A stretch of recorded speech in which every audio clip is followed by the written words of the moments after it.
If you're experiencing excessive hair breakage, bald spots, alopecia, hair thinning, stunted hair growth, and weak hair, this hairspray will help revive your hair.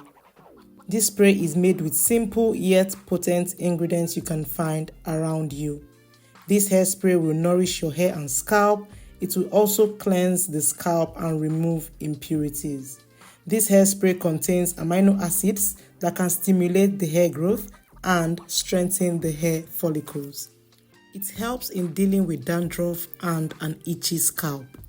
It also helps in hydrating the hair and scalp, which can prevent dryness and breakage. The first ingredient for making this growth spray is the hibiscus leaves. They are rich in vitamins and minerals which nourishes the hair and scalp. Hibiscus leaves cleanses the scalp and remove impurities. They stimulate hair growth, and this is because they contain amino acids. These leaves help with dandruff and itchy scalp. It also helps in adding volume to the hair, delays graying, and hydrates the hair and scalp. The second ingredient for this hair growth spray is moringa. You can either make use of the moringa powder or the moringa leaves. Moringa promotes hair growth, it moisturizes the scalp, it helps in fighting dandruff, it also adds shine and luster to the hair. It reduces hair loss and also strengthens the hair. On to the next ingredient is cloves. Cloves are packed with a variety of nutrients that are beneficial for hair growth. Cloves help boost hair growth, they strengthen the hair, they treat dandruff, they promote healthier scalp, they also control hair loss. Cloves improve circulation, they help prevent premature graying of hair by providing essential nutrients that keep the hair. This includes vitamins such as vitamin K, C, and A, as well as minerals like calcium, magnesium, and potassium. I'll be adding about 1 teaspoon of all these ingredients into my glass cup. If you have a mason jar, please feel free to use it. I'll be adding about 1 cup of hot water into this mixture. I'm going to stir it up, I'm going to cover it, and I'm going to be leaving it for about 12 hours. I'll be leaving this for about 12 hours so that the nutrients from our ingredients can penetrate into the water. Now, this is how this mixture looks like after 12 hours. Guys, please do not leave this for more than 12 hours. If not, it's going to transition into the fermentation state, and we do not want that. I'll be straining this with my cheesecloth, and the next thing I would like to do is to transfer this mixture into my spray bottle. This is how these ingredients look after squeezing the juice out of it.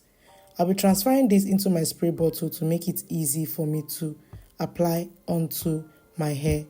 Making use of my favorite measuring cup that has a notch that makes it easy for me to transfer my juice into my spray bottle. I didn't make use of so much ingredients because I'll be making use of this spray for just a few days, like 2 times in a week, in 2 weeks. It's better for you to make this juice fresh when you're ready to use it than storing it in the fridge. If you store it in the fridge, it's not going to be as strong as when it is made fresh. So it is better you use this spray freshly made.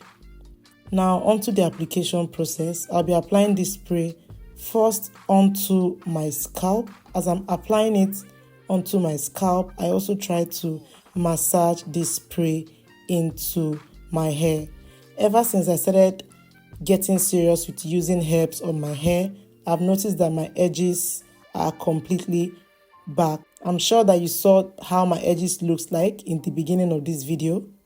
Now my edges are fully back because I've taken them serious and I'm making use of all these herbs.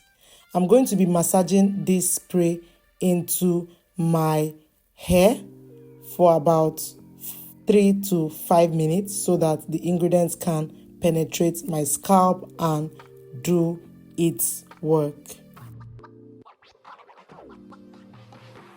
On to the next, I'll be using my moringa oil to seal this moisture into my hair. I made this oil in this channel. I'll be dropping the card up there, and I'll also be dropping the link in the comment section. I'll be applying this oil to my nape area, to my crown area, to my edges, and I'm also going to massage it in. Please focus more on your problem areas. If you have issues with your edges, your nape, or your crown, I advise you to focus more on them and massage these in your hair.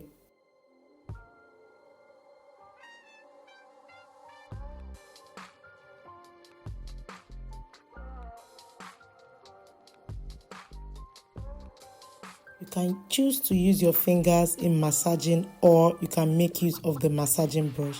As for me, I like using the both methods. Thank you guys for sticking with me till the end of this video. If this is your first time stopping by, why not subscribe to my channel, like this video, share this video to all your friends that have issues with their hair, and I'll see you on my next one.